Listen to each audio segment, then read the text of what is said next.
Os olhos de todo o mundo estão voltados para Belém do Pará, onde dentro de poucos dias terá início a COP30. A Conferência das Partes é um momento decisivo para o futuro da nossa casa comum. As decisões que ali serão tomadas têm impacto direto sobre a vida dos povos, especialmente os mais pobres, que já sofrem as consequências da crise climática. Nós preparamos um VT para te explicar o que é a COP. Vamos conferir. O Brasil se prepara para receber a edição de número 30 da COP, a Conferência da ONU sobre Mudanças Climáticas. O evento será realizado na cidade de Belém do Pará em novembro, com a participação de representantes de quase 200 países. Esta é a primeira vez que a conferência ocorrerá na região amazônica, um bioma vital para o equilíbrio climático do planeta e profundamente ameaçado por ações humanas predatórias. A escolha de Belém como sede reforça o protagonismo do Brasil nas discussões ambientais e evidencia a urgência de compromissos concretos em prol da nossa casa comum. Nos próximos programas, nós vamos conversar com pessoas e principalmente conhecer as iniciativas que expressam o compromisso da Igreja com o cuidado da criação e com a justiça socioambiental. No programa de hoje eu tenho a satisfação de receber aqui no estúdio para a gente pensar, refletir por que a Igreja vai à COP30. Eu recebo a Silene Gonçalves da Silva, ela é representante leiga da dimensão sociopolítica da evangelização na Arquidiocese de Mariana, aqui em Minas Gerais, coordenadora da Escola Fé e Política Dom Luciano e assessora parlamentar aqui na Assembleia Legislativa de Minas Gerais. Silene, uma alegria receber você aqui neste espaço para a gente dialogar. Você que também esteve envolvida nesse processo da pré-COP aqui no nosso regional. Uma alegria recebê-la. Bem-vinda. Obrigada, Marcos. Eu que agradeço pelo convite. É uma honra estar aqui participando do programa. Obrigado.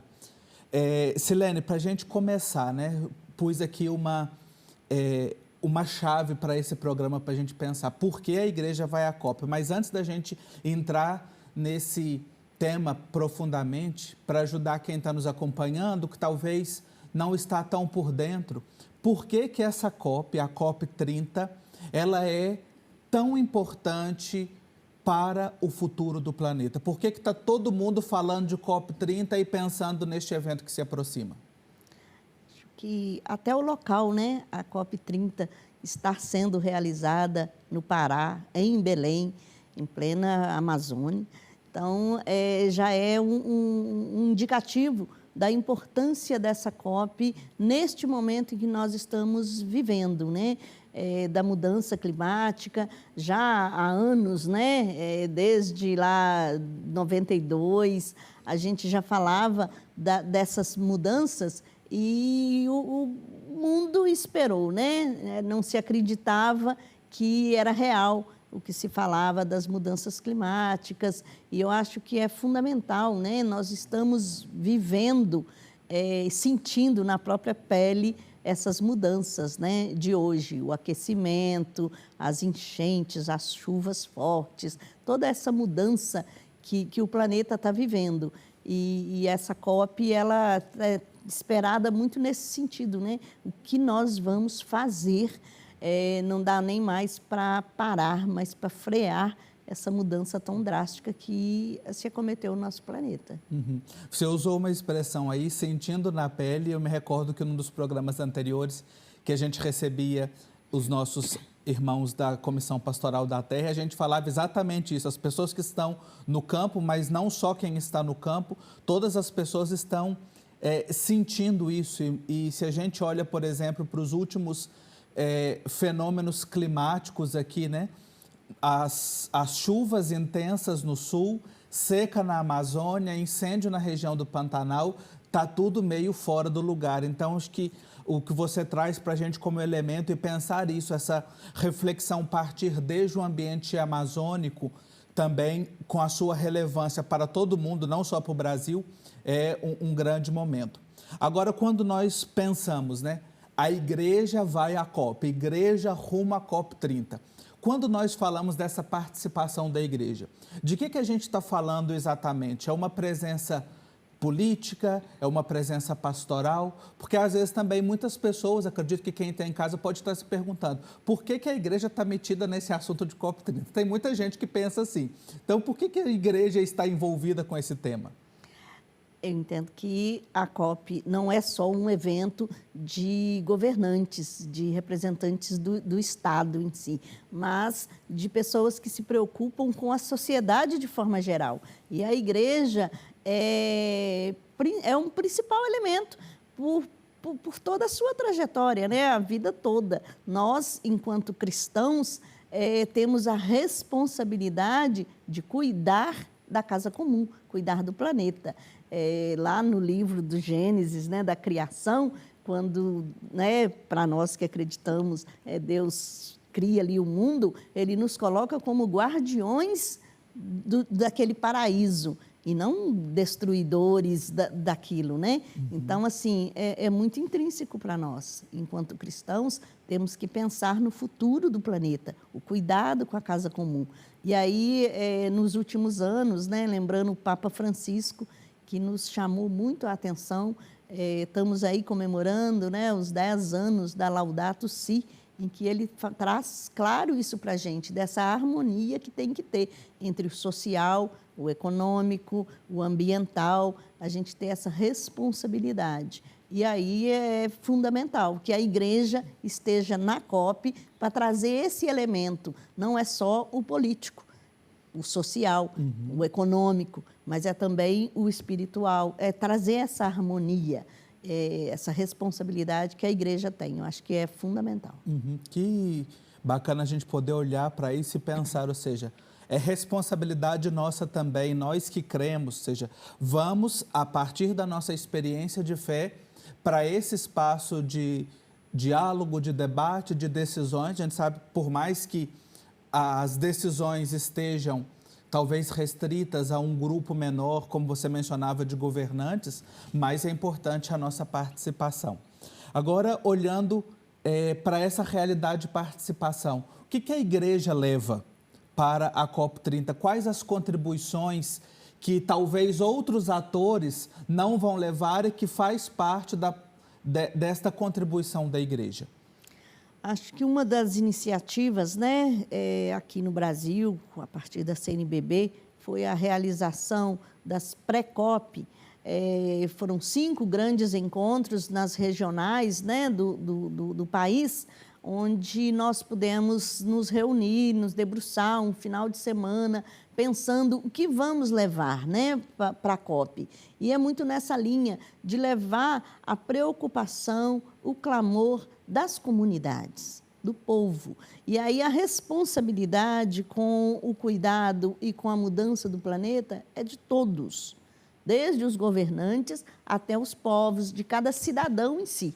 Mas a gente tem que ter esse olhar para as comunidades, para os povos que estão na linha de frente. A gente percebe assim, o desmatamento acontece às vezes num lugar, mas a consequência é sempre para uma comunidade empobrecida, provocando cada vez mais a injustiça social, o isolamento de comunidades, né? O desrespeito aos direitos das pessoas, das comunidades tradicionais, dos indígenas, dos ribeirinhos, são os que vão levando as consequências das atitudes que são tomadas. E a igreja, ela tem que se colocar como porta-voz desses, né? É bíblico, Jesus Cristo sempre olhou para os mais pobres, para os necessitados, e aí eu acho que a igreja tem que, pelo papel que ela tem, a força profética de estar ali para levantar essas questões, essas realidades. Eu entendo que é por aí. Olha que importante que a Silene traz para a gente do papel da igreja neste espaço para fazer com que aquilo que é o clamor das bases, a voz das comunidades, ou seja, partir desde baixo, né? E um outro elemento que a Silene traz é que todos esses fenômenos climáticos que a gente está acompanhando, essas mudanças todas, acentuam as pobrezas que já existem, né?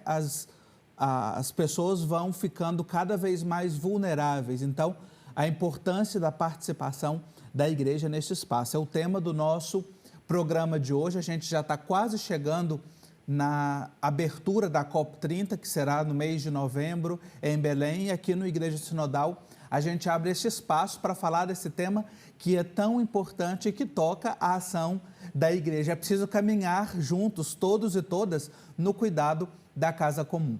Antes da gente fazer um intervalo, que é bem rapidinho, quero convidar você para rever os nossos programas. Todos os temas que a gente tem trabalhado até aqui estão disponíveis no nosso canal do YouTube, @Igreja Sinodal. Ali você acompanha todas as reflexões, os aprofundamentos, os diálogos que a gente tem feito aqui ao longo da caminhada no nosso programa Igreja Sinodal, especialmente no acompanhamento do processo do sínodo, que agora está na fase de implementação. O sínodo não acabou. E dentro desse caminho de implementação, a gente toca neste assunto crucial, que é o cuidado da nossa casa comum, em virtude da realização da Conferência das Partes, a COP30, que acontecerá em Belém do Pará. Como eu te disse, o nosso intervalo é bem rapidinho e já já eu continuo essa prosa boa aqui com a Silene sobre a participação da igreja na COP30. Até já. Estamos de volta com o nosso Igreja Sinodal. Que bom contar com a sua participação neste período agora em que a gente reflete sobre a COP30, a igreja na COP30. E a nossa prosa, que já estava boa com a presença da Silene Gonçalves, que conversou com a gente durante o primeiro bloco, vai ficar ainda melhor, porque chegou para participar desse diálogo a professora Márcia Maria de Oliveira. Ela é da Universidade Federal de Roraima, assessora da Repam, também participou do Sínodo da Amazônia. Professora Márcia, seja muito bem-vinda, uma alegria muito grande contar com a sua participação aqui no nosso programa. Alegria nossa, Marcos Túlio, Silene, é uma alegria estar com vocês também, somando com esse debate tão importante. Ótimo. E, professora, já que você chegou, vou te colocar logo na roda da conversa. No primeiro bloco, a gente foi olhando um pouco da perspectiva, partindo da responsabilidade e da missão da igreja de estar neste espaço. E a gente terminava o bloco com a Silene comentando que, a partir da presença das comunidades, que a igreja está nestes ambientes, ela vai proporcionar que essa voz chegue a mais espaços. Como é que a igreja pode ajudar a colocar no centro das decisões climáticas as pessoas e os povos que são mais afetados pela crise, como as comunidades indígenas, as comunidades ribeirinhas e as comunidades periféricas? Então, a igreja tem feito um movimento importante de articulação de modo especial em toda a Amazônia, né, mobilizando a igreja rumo à COP, com diversos encontros de pequenos grupos, de grupos maiores.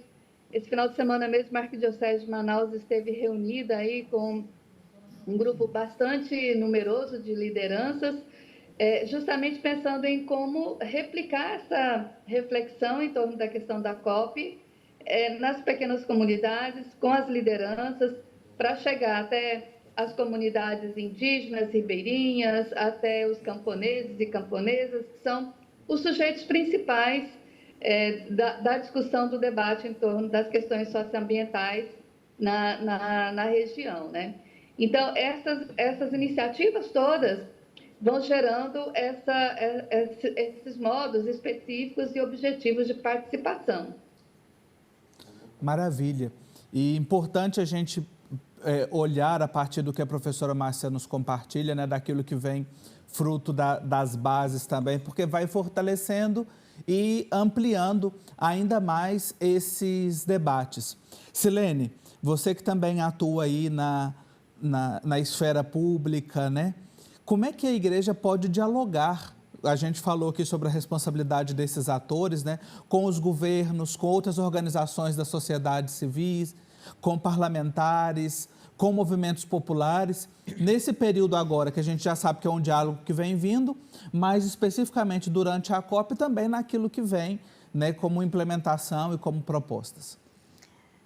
Eu acho que a igreja ela vai se colocando, né, nestes espaços de diálogo, através dos conselhos, as comissões, os fóruns, os seminários que vai realizando, que a gente possa ter esse espaço de diálogo próximo mesmo dos legisladores, dos governos, através também dos conselhos, das conferências. É momento da gente estar incentivando os cristãos leigos e leigas a estarem adentrando nesses espaços para ir trazendo essa realidade, né? Fazer com que o diálogo aconteça de verdade. Uhum.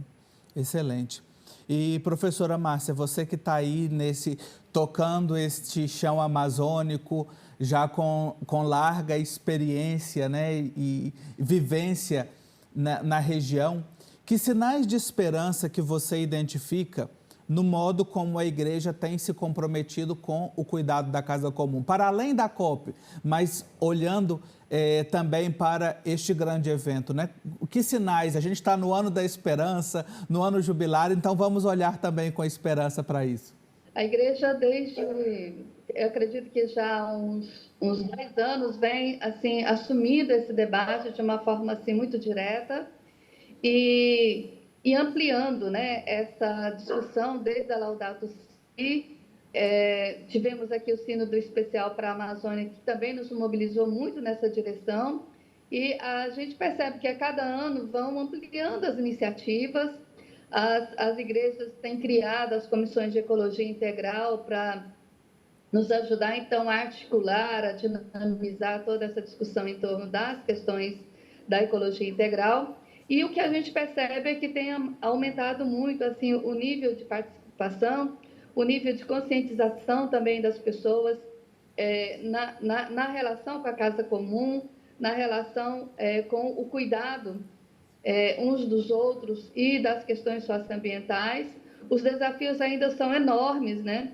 Nos últimos anos cresceram muito os conflitos socioambientais, muitas mortes na luta pela terra e pelas questões ambientais, mas o que a gente vem percebendo é o aumento realmente de um compromisso ou de um comprometimento das comunidades, dos grupos, das lideranças com a questão da casa comum e ampliando cada vez mais essa diversidade de espaços de participação, não somente em nível de igreja, mas nos conselhos, nas assembleias, nas audiências públicas e assim por diante.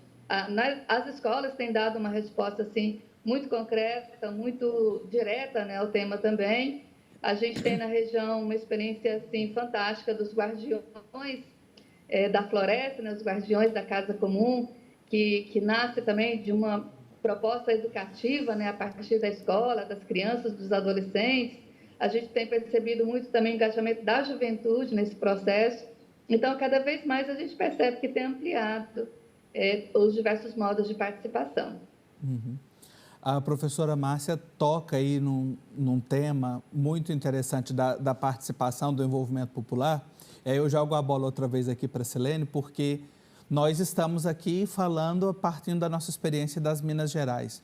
E às vezes as pessoas pensam assim, isso não é assunto nosso. Ou seja, a mudança climática está acontecendo só na Amazônia, está acontecendo só em outros biomas. Silene, como é que a gente faz, e principalmente você que está aí atuando na pastoral, como é que nas nossas comunidades a gente pode tomar consciência? Esse caminho que a professora Márcia acaba de recorrer também, desses 10 últimos anos de posição na igreja, mas como é que a gente traz isso para a prática e para tomar consciência de que é assunto nosso, sim? É assunto nosso e mudança climática, ela perpassa, assim, tudo da nossa vida, né? Aqui nas Minas Gerais, a gente tem sofrido a partir da mineração. Mineração que vai destruindo o nosso meio ambiente, destruindo comunidades inteiras, né? Deixando aí de produzir, comunidades rurais que são de agricultores familiares que deixam ali a sua terra para que a mineração avance, a escassez de água. Então, tudo isso tem a ver com as mudanças climáticas, vão piorando, vão aumentando. E, para mim, que sou da Arquidiocese de Mariana, mas aqui também, pessoal de Belo Horizonte, o que nós sofremos aí com os 2 crimes, né? O crime lá da Vale, Samarco, BHB, Pillington, com a questão lá da tragédia, lá do rompimento da barragem do Fundão. E aí, ali naquela região, a gente tem trabalhado e acompanhado o drama, né, das famílias, dos pescadores, dos agricultores, que têm sofrido com a morte do nosso Rio Doce. Mas também aqui com a questão de Brumadinho, né? Então, isso tudo tem a ver. Né? Então, quando a gente fala, e aí é um desafio muito grande, né? Você vê que durante a história, as campanhas da fraternidade, nós já tivemos 8 campanhas da fraternidade que tratavam do tema da ecologia integral, do cuidado com o planeta, com o meio ambiente. Você vê que a primeira foi em 79, preservar o que é de todos, né? Acho que era o lema. Estamos falando disso, não é de hoje, né? Não é de hoje. Mas o nosso grande desafio é fazer, e aí hoje, uma tomada de consciência maior da igreja sinodal. Nós não estamos falando da igreja de padres e bispos, nós estamos falando da igreja que é todos nós, é uma igreja sinodal, com a responsabilidade de leigos e leigas, e da gente adentrar nesses temas, porque às vezes parece que quando a gente fala da ação da igreja, nós estamos falando para um público, e quando a gente fala das questões das políticas públicas, nós estamos falando para outro público, e não é o mesmo público, é o mesmo povo. Então, a gente precisa tomar consciência de que somos igreja, né? Isso a gente fala para os leigos e leigas, somos igrejas, somos cidadãos. É uma coisa só. Uma coisa só. Já dizia Papa Francisco, tudo está interligado. Olha aí que reflexão importante para você neste marco, neste caminho da COP30, e a Silene agora evoca, né, estas 2 tragédias, os 2 crimes que a gente teve aqui em Minas Gerais. Celebramos os 10 anos da Laudato Si, mas também lamentamos os 10 anos de Mariana, né? Completamos neste ano os 10 anos. Eu quero agradecer muito às nossas 2 convidadas. Quando a prosa é boa, o tempo é o nosso pior inimigo aqui, o tempo passa rapidinho. Silene, que alegria contar com a sua participação e reflexão aqui. Muito obrigado. Eu que agradeço muito, né, essa oportunidade de estar aqui. Quero agradecer também ao padre Dário Bossi, né, que lembrou do meu nome. Um abraço para ele e dizer que nós estamos aí, né, nessa construção desta igreja sinodal e com essa responsabilidade do cuidado com a nossa casa comum, buscando aí construir a nossa sociedade do bem viver. Que assim seja. E também agradecer a querida professora Márcia Maria de Oliveira, que abre um parêntese muito pessoal. Se eu hoje amo mais a Amazônia, graças a ela, quando eu fiz missão na Amazônia, já há mais de 10 anos, ela me ajudou e a outros jovens nessa formação. Então, professora Márcia, obrigado também pela sua participação aqui no nosso programa no dia de hoje. Muito obrigada, Marcos Túlio, por essa oportunidade. Obrigada, Silene, aí pelo debate. E lembrando que a nossa participação na COP, ela perpassa, né, instituições importantes da nossa igreja, como a CNBB, a CRB, né, a Conferência dos Religiosos, o Movimento Laudato Si, a Caritas Brasileira, a Rede Eclesial Pan-Amazônica, Serviço Pastoral dos Migrantes, o CIMI, ou seja, uma grande ciranda, né, de instituições vinculadas à nossa igreja, da nossa igreja, né, que nos vai, então, representar de forma assim, muito direta, muito objetiva, nessa discussão, nesse debate tão importante para a nossa igreja. Maravilha. Muito obrigado. Um abraço para você e também para você que nos acompanhou neste programa de hoje. A semana que vem a gente continua essa prosa. O que está em jogo na COP30? É o tema do nosso próximo programa. Até lá.